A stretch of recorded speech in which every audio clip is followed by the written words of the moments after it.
Hey, we're here at the 2022 SEMA show, and I thought I would show you how some of our displays work.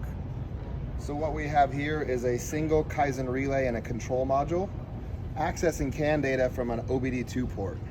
Now we sell a breakout harness that can plug right into an OBD2 port and still allow you access to plug in a tuner or some other secondary device to read codes or something like that. That gives us access to all the engine data, throttle position, vehicle speed, etc. And we have an emulator here that will emulate all those parameters, such as throttle position, etc. So we're going to trigger on an auxiliary fuel pump from throttle position. So above 75% throttle, the fuel pump comes on. You'll hear that. And it also activates our boost control. So we have differing levels of driver selectable boost control.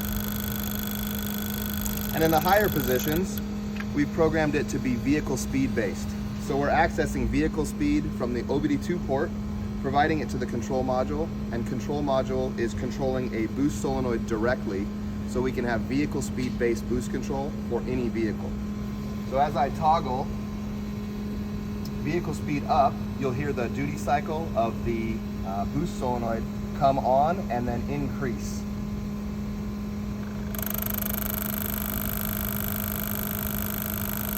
And we've got different boost ramps programmed into these different positions.